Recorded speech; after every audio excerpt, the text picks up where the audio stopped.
નમસ્કાર, પ્રણામ, સ્વાગત છે તમારું આપણી યુટ્યુબ ચેનલમાં। મિત્રો, આજની આપણી કહાની એક પારિવારિક અને સમજવાલાયક કહાની બનવાની છે, એટલે તમને વિનંતી છે કે આ કહાની અંત સુધી ધ્યાનથી સાંભળજો અને પસંદ આવે તો વિડીયોને લાઈક, શેર અને નવા હોય તો ચેનલને સબસ્ક્રાઇબ જરૂરથી કરજો। તો ચાલો શરૂ કરીએ આજની કહાની।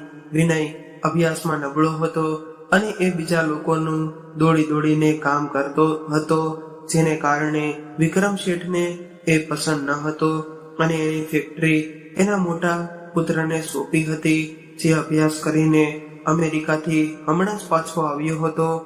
વિનયને કંઈ આપ્યું નહીં, એટલે એ એક ડેરીમાં કામ કરવા લાગ્યો અને વિનયની સખત મહેનત અને 10 વર્ષના અનુભવ અને કમાણીથી એણે પોતાનું ભેંસોનું ફાર્મ તૈયાર કર્યું હતું।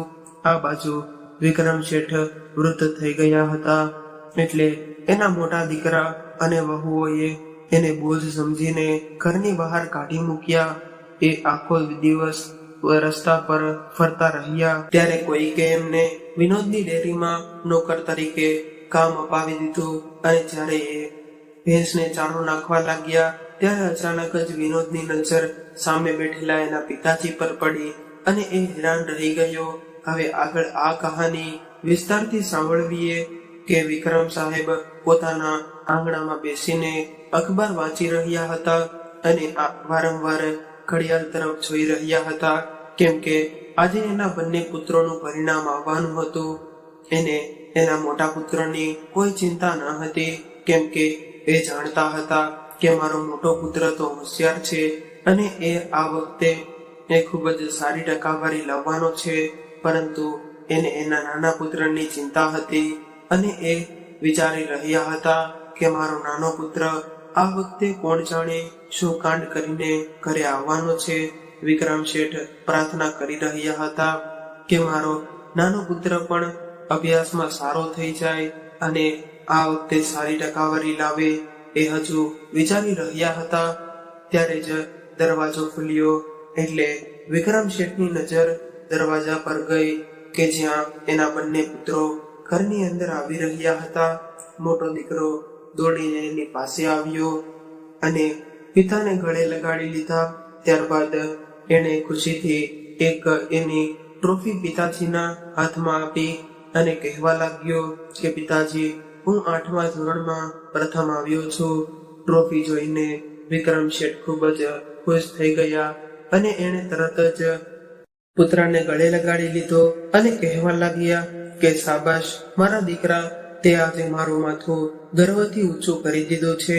વિક્રમ શેઠ એના બાળકોની સાથે એની શાળામાં નહોતા ગયા, કારણ કે શાળાએ જઈને ઘણી વખત એને શરમનો સામનો કરવો પડતો હતો। મોટા પુત્રના વખાણ કરતા હતા, પરંતુ જ્યારે પણ એના નાના પુત્ર વિનયના શિક્ષક સાથે વાત કરતા ત્યારે એના શિક્ષકો વિનયની ફરિયાદ કરતા રહેતા કે જેનાથી વિક્રમ શેઠ શરમમાં મુકાઈ જાય। એટલે આ વખતે બાળકોના પરિણામ લેવા એણે એની પત્નીને મોકલી હતી। મોટા પુત્રને ખૂબ જ પ્રેમ આપ્યા બાદ એને આંગણામાં જોયો તો વિનય પણ આવી રહ્યો હતો, પરંતુ એ ક્યાં ગયો હશે? ત્યારે એણે એની પત્ની સામે જોયું અને પૂછવા લાગ્યા કે વિનય ક્યાં છે અને વિનયે એનું પરિણામ કેમ ન બતાવ્યું। આટલું જ કહ્યું હતું કે ત્યાં તો વિનય એની માતાની પાછળ બહારથી નીકળીને સામે આવ્યો અને રડતો રડતો આગળ વધ્યો અને કહેવા લાગ્યો કે લ્યો પિતાજી, આ મારું પરિણામ છે। વિક્રમ શેઠે પરિણામ જોયું એટલે એ ગુસ્સે થઈ ગયા, કારણ કે વિનયને એટલા જ માર્ક્સ આવ્યા હતા જેથી એ વર્ગમાં પાસ થઈ શકે। 7મા ધોરણથી પાસ થઈને 8મા ધોરણમાં ખૂબ જ મુશ્કેલીઓથી પહોંચ્યો હતો। પરિણામ જોઈને વિક્રમ સાહેબ ગુસ્સે થઈ ગયા અને કહેવા લાગ્યા કે આ શું છે વિનય, આટલા ઓછા માર્ક્સ કેમ આવ્યા છે? અને તમે બંને ભાઈઓ એક જ શાળામાં અભ્યાસ કરો છો, એક જ ખોરાક ખાવ છો, એક જ ઘરમાં રહો છો, તો પછી તું તારા ભાઈથી આટલો પાછળ કેમ રહી ગયો? આ બધો લાડકોડ તારી માતાએ આપ્યો છે એટલે જ તું આટલો બગડી ગયો છો। તારા આવા કૃત્યોને કારણે જ હું તમારી સાથે શાળાએ નથી આવી શકતો, કારણ કે ફરીથી મારે ત્યાં શરમનો સામનો કરવો પડે છે. વિક્રમ શેઠે આવું કહીને વિનયના મોઢા પર થપ્પડ મારી દીધી, પરંતુ વિનય પોતાના મોઢામાંથી એક પણ શબ્દ ન બોલ્યો. એ ફક્ત માથું નમાવીને ઊભો રહ્યો. વિનય એના પિતાની થપ્પડ ખાઈને ઊભો હતો, પરંતુ એની માતા માટે તો એ બંને સંતાન સરખા હતા.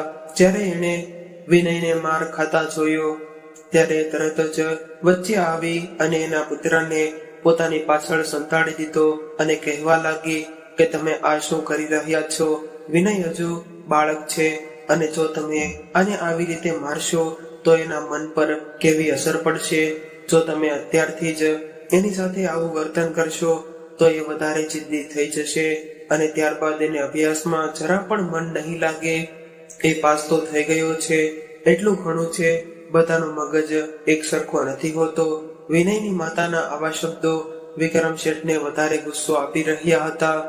એટલે એણે પોતાના મોટા દીકરાનો હાથ પકડીને એની પાસે ઉભો રાખ્યો અને કહેવા લાગ્યા કે આ મારો પુત્ર છે અને એ ભણવામાં ખૂબ જ હોશિયાર છે. દર વખતે મારા મોટા પુત્રના કારણે જમને માન મળે છે, અને પરંતુ આ નાનો પુત્ર કોણ જાણે મને કઈ ભૂલથી સજા આપી રહ્યો છે કે હું તો એવું વિચારતો હતો કે જેવી રીતે આનો ચહેરો મારો છે સારો છે એવી જ રીતે એ અભ્યાસમાં પણ સારો કરશે, પરંતુ આનો શિક્ષણ નથી જોતું, એને તો ફક્ત મજૂરી કરવી છે. વિનય પોતાની માતાની પાછળ છુપાઈને રડતો રહ્યો. ત્યારબાદ માતા વિનયને એના રૂમમાં લઈ આવી અને એને શાંત કરવા લાગી, પરંતુ એ ખૂબ જ રડી રહ્યો હતો અને કહેવા લાગ્યો કે માં, હું સખત પ્રયાસ કરી રહ્યો છું, પરંતુ મારે શું કરવું? હું રાત્રે યાદ કરું છું, પરંતુ સવારે ભૂલી જાઉં છું.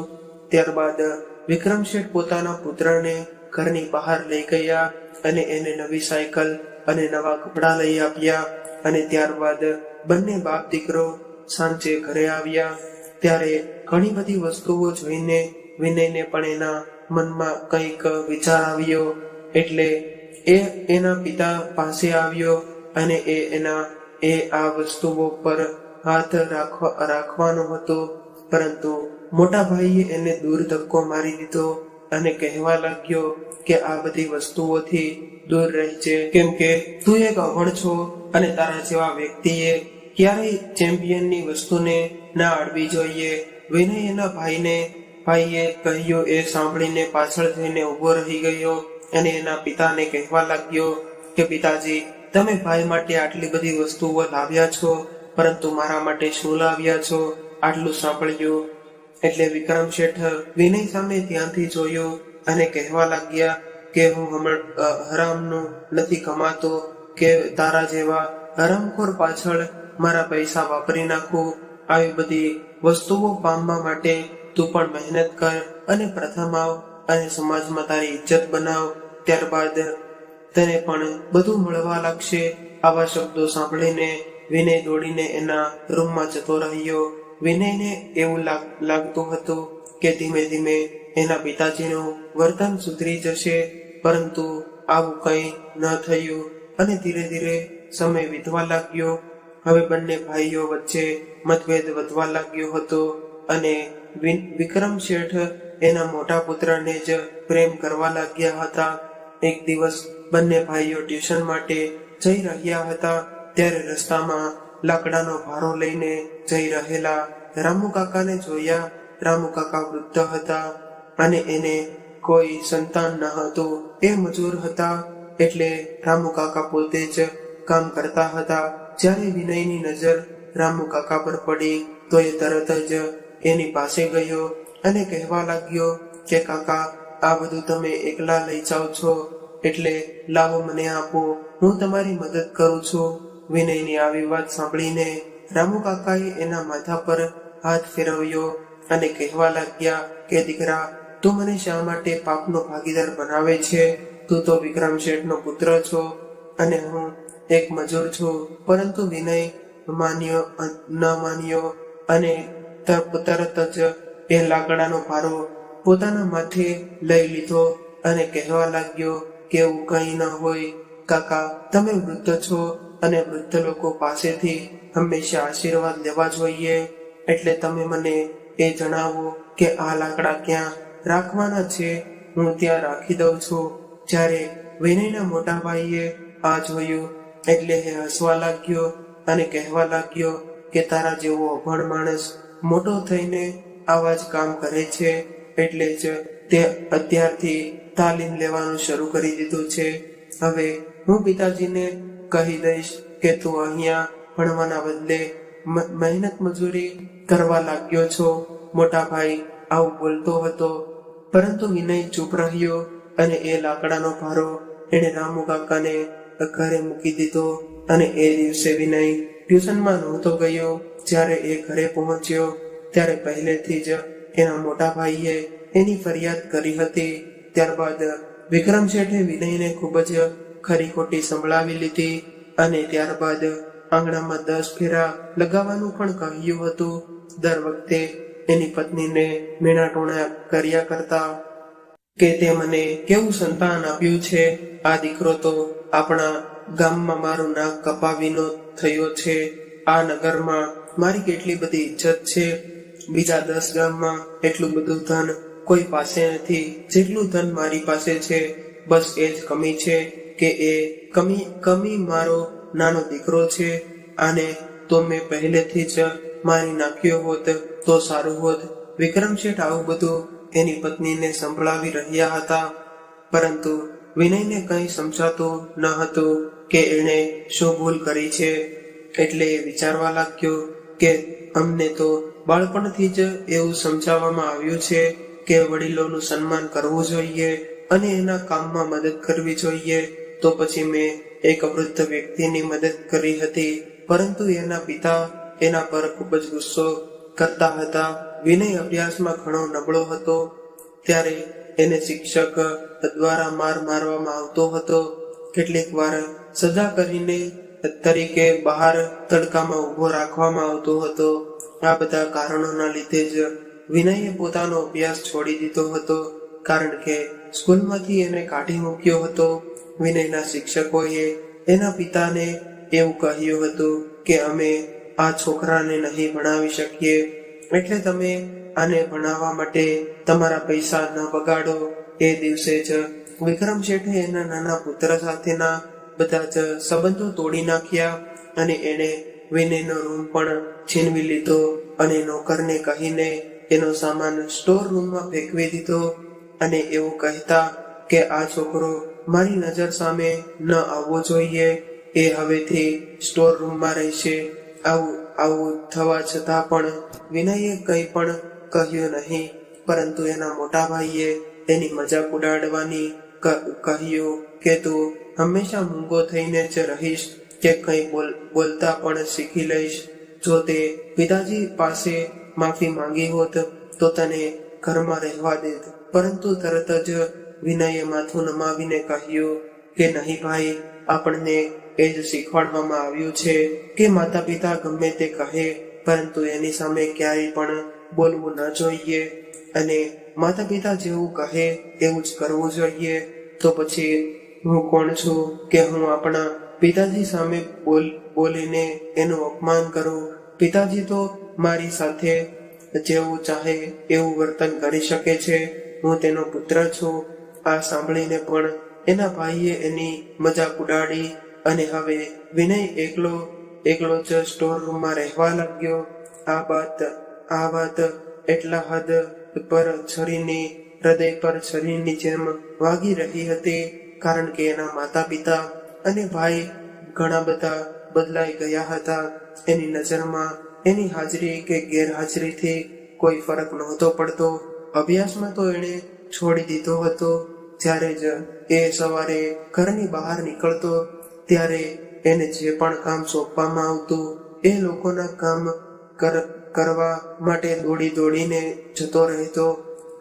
ક્યારેક એ ખેતર ખેડવાનું કામ કરતો અને ક્યારેક એમની ગાયનું દૂધ દોવાનું કામ કરતો. જો કે એને કૂવામાંથી પાણી ખેંચવાનું કહેતું કે એ પણ કરી આપતો અને બદલામાં બધા જ લોકો એને આશીર્વાદ આપતા. એ બધાની નજરમાં સારો હતો, પરંતુ વિક્રમ શેઠ અને એના મોટા પુત્રની અંદર ઘમંડ હતું અને એ લોકો નાના માણસોને હંમેશા મજૂર બધા જ લોકોની નજરમાં આવી ગયો હતો. અને લોકો વિક્રમ શેઠને સવાલ પૂછવા લાગ્યા હતા કે તમારો મોટો દીકરો ખૂબ જ સ્માર્ટ છે, પરંતુ નાનો દીકરો કેમ આવો છે? આવું સાંભળીને વિનયને મોટા ભાઈ પર ગુસ્સાથી લાલ થઈ ગયો અને વિચારી રહ્યો હતો કે આજે મારી પાર્ટી હતી, પરંતુ વિનયને કારણે મારી પાર્ટી બગડી ગઈ છે. થોડા સમય બાદ મહેમાનો તો જતા રહ્યા. ત્યારબાદ વિક્રમ શેઠ વિનયના સ્ટોર રૂમમાં ગયા અને એનો લોકર પકડીને ઘરની બહાર ખેંચી લાવ્યા અને કહેવા લાગ્યા કે કાલથી તારો અમારા સાથે કોઈ સંબંધ નથી અને આજે હું તને આ ઘરમાંથી બહાર કાઢું છું. અને એટલું જ નહીં, પરંતુ હું તને મારી બધી જ સંપત્તિમાંથી પણ બહાર કાઢું છું. મારી સંપત્તિ અને મારી ફેક્ટરી પર મારા મોટા પુત્રનો જ અધિકાર રહેશે અને તારી સાથે મારો કોઈ સંબંધ નથી. આ બધું ત્યાં ઉભેલી વિનયની માતા પણ સાંભળી રહી હતી અને એ આટલા વર્ષોથી ચૂપ હતી, પરંતુ આ વખતે એ ગુસ્સાથી ફાટી ઉઠી અને કહેવા લાગી કે તમે આવું ન કરી શકો. વિનય તમારો દીકરો છે, તમે હંમેશા એની સાથે ગેરવર્તન કર્યું છે, પરંતુ હવે નહીં. પરંતુ વિક્રમ શેઠે એની પત્નીની એક પણ વાત ન સાંભળી અને વિનયને ધક્કો મારીને ઘરની બહાર કાઢી મૂક્યો. એ વખતે પણ વિનયે એના પિતાને કંઈ પણ ન કહ્યું અને પિતાના આદેશ માને માથું નમાવી રાખ્યું. અને જ્યાં સુધી દીકરો સ્ટોર રૂમમાં રહેતો હતો ત્યાં સુધી તો માં એના દીકરાને મળવા જતી અને એના દીકરાના ખાવા પીવાનું ધ્યાન રાખતી હતી.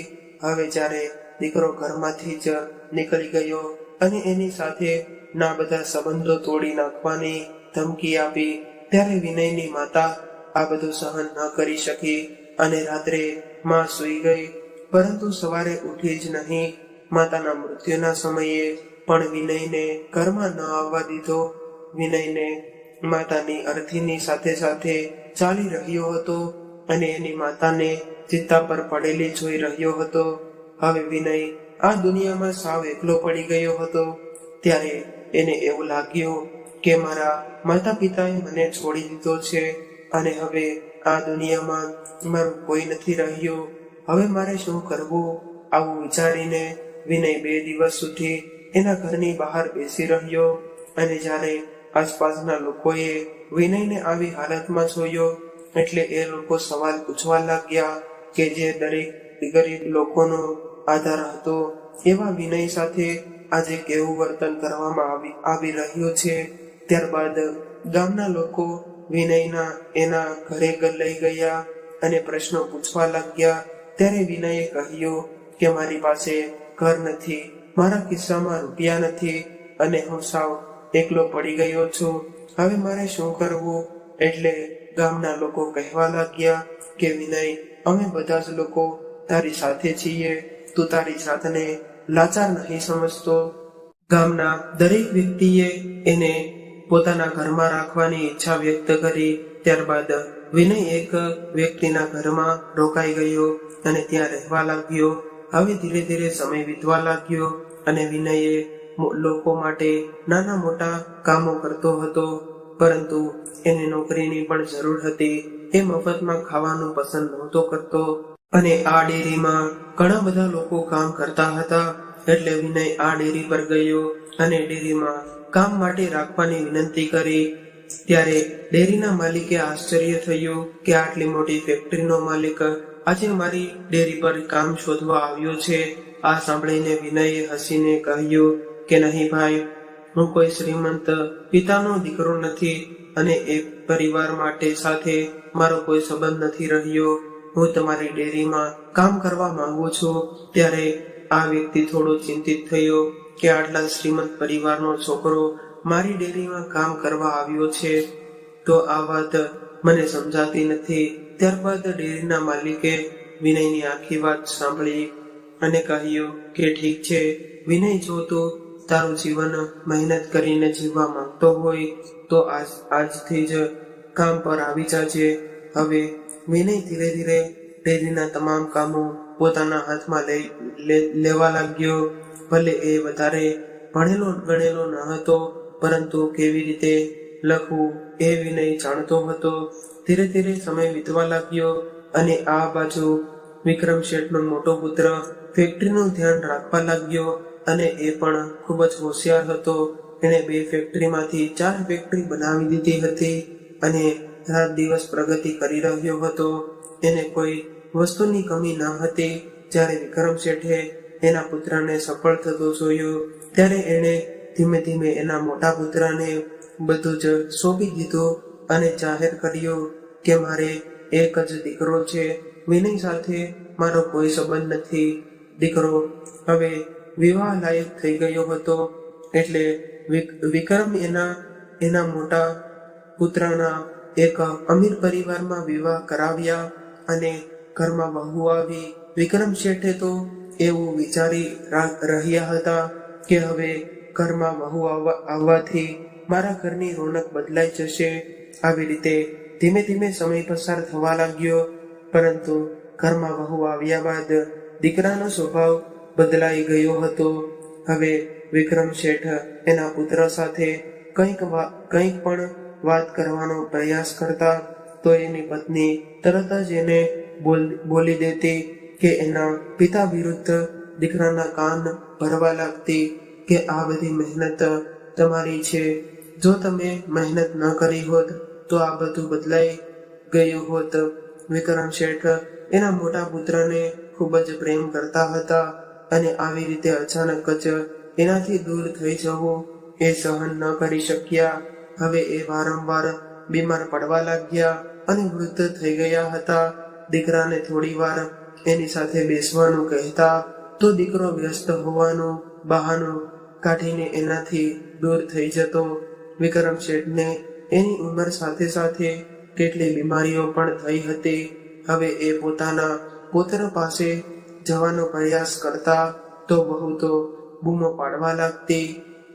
હવે તો દીકરાને પણ ગમતું ન હતું કે એના બીમાર પિતા એના બાળકોને હાથ અડાડે. એટલે એક દિવસ દીકરો એના પિતા સાથે આમ જ તેમ વાતો કરવા લાગ્યો અને એને બધું કહી દીધું કે મારા બાળકોથી તમે દૂર રહેજો. તમે દરેક સમયે કોઈક ને કોઈક રોગથી પીડાતા હોવ છો અને હું નથી ચાહતો કે તમારા લીધે મારા બાળકો પણ બીમાર પડે. ત્યારબાદ એના પિતા સાથે વારંવાર ખરાબ વર્તન કરવા લાગ્યો. ધીમે ધીમે સમય વીતવા લાગ્યો અને આ બાજુ વિનય ઘરમાંથી ગયો. એને 10 વર્ષ થઈ ગયા હતા. વિક્રમ શેઠ તો કદાચ એને ભૂલી ગયા હતા, પરંતુ એક દિવસ વહુના કહેવાથી પુત્રએ એને ધક્કો મારીને ઘરમાંથી બહાર કાઢી મૂક્યા અને એવું કહ્યું કે તમારા કારણે મારું ઘર બગડી રહ્યું છે અને મારા બાળકો પણ તમારા કારણે પરેશાન થઈ રહ્યા છે. એટલે હવે તમે અહીંથી નીકળી જાઓ અને ફરીથી ક્યારેય અહીંયા આવતા નહીં. ત્યારે વિક્રમ શેઠ ગુસ્સો કરીને પુત્રને યાદ કરાવ્યું કે આ ફેક્ટરી, આ વ્યવસાય અને આ બધી જ સંપત્તિ મારી છે અને તું મને મારામાં જ ઘરમાંથી બહાર કાઢી રહ્યો છો. ત્યારે વહુએ ગુસ્સો કરીને કહ્યું કે નહીં પિતાજી, તમે તો આ બધું પહેલેથી જ મારા પતિના નામે કર્યું છે. હવે તો આ મિલકત પર તમારો કોઈ અધિકાર નથી રહ્યો. એટલે વિક્રમ શેઠ રડતા રડતા ઘરમાંથી બહાર નીકળી ગયા અને એને અચાનક જ 10 વર્ષ પહેલાનું દ્રશ્ય યાદ આવી ગયું, જ્યારે એણે એના નાના પુત્રને આવી રીતે જ ઘરમાંથી બહાર કાઢ્યો હતો. એણે ક્યારેય પણ કલ્પના નહોતી કરી કે એ જે પુત્રને મેં આટલો બધો પ્રેમ કર્યો છે એ જ પુત્ર મારી સાથે આવું વર્તન કરશે. હવે વિક્રમ શેઠ આવી રીતે જ રસ્તા પર ભટકવા લાગ્યા અને એક બીજા લોકોને કંઈ પણ કહી શકે એમ હતા નહીં, કેમ કે એણે પોતાનું આખું જીવન અભિમાન કરીને વિતાવ્યું હતું. એટલે હવે કોની સાથે હાથ ફેલાવવો એ કોઈને કહી શકે કે ભૂખ લાગી છે. એક દિવસ ચાલતા ચાલતા એક કરિયાણાની દુકાને આવ્યા અને કંઈક ખાવાનું માંગ્યું. વિક્રમ શેઠની આવી હાલત જોઈને એ દુકાનદારને નવાઈ લાગી અને એણે શેઠની આવી હાલત વિશે પૂછ્યું. ત્યારે વિક્રમ શેઠ રડતા રડતા પોતાના દિલની આખી વાત કહી દીધી. ત્યારબાદ આ દુકાનદાર કંઈક વિચારવા લાગ્યો અને કહેવા લાગ્યો કે આ ગામમાં એક ડેરી આવેલી છે અને એ ડેરીમાં કામ કરવા માટે માણસોની જરૂર છે. જો તમે ચાહતા હોય તો હું તમને ત્યાં નોકરી અપાવી શકું છું. મારી દુકાનમાં પણ એ જ ડેરીમાંથી દૂધ આવે છે. આવું સાંભળીને વિક્રમ શેઠે કહ્યું કે હા ભાઈ, મારે કામની ખૂબ જ જરૂર છે અને મને કોઈ પણ કામ અપાવો. ત્યારબાદ આ વ્યક્તિ વિક્રમ શેઠને ડેરી પર લાવ્યો અને એટલે એને ત્યાં કામ મળી ગયું અને ડેરીમાં ઘણી બધી બકરીઓ અને કેટલાય પ્રાણીઓ હતા અને ઘણા બધા મજૂરો પણ હતા.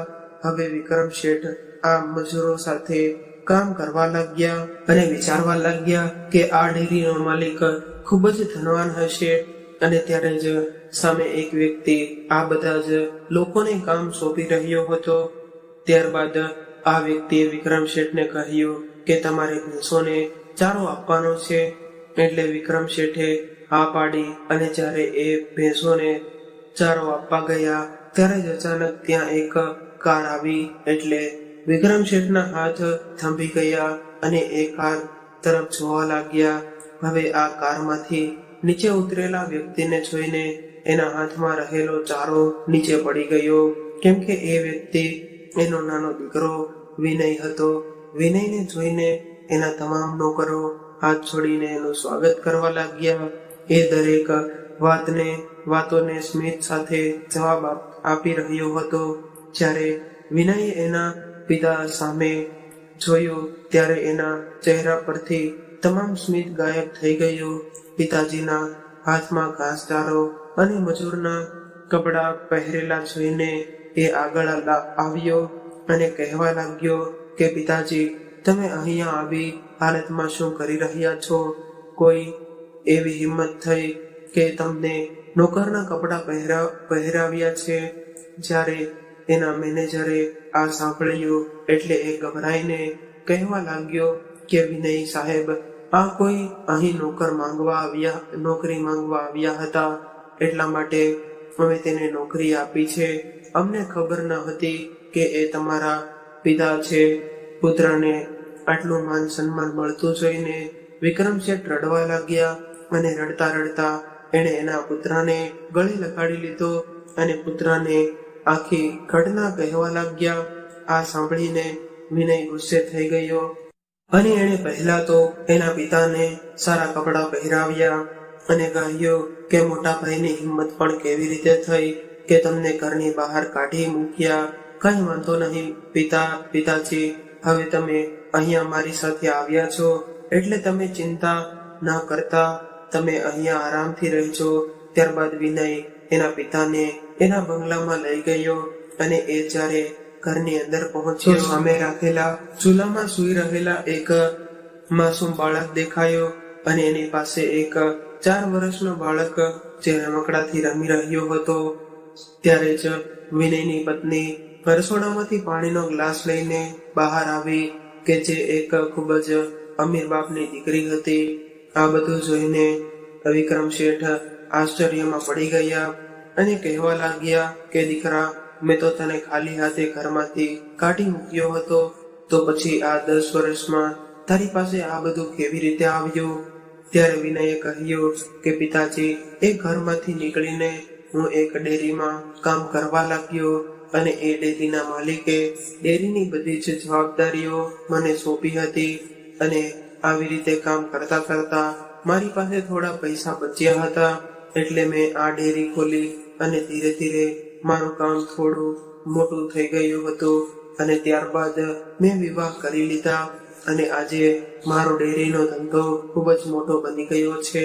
આ સાંભળીને વિક્રમ શેઠ હસવા લાગ્યા અને દીકરા પાસે માફી માંગવા લાગ્યા વિનય કહેવા લાગ્યો કે પિતાજી, તમે મારી પાસે માફી માંગીને મને પાપનો ભાગીદાર ન બનાવો.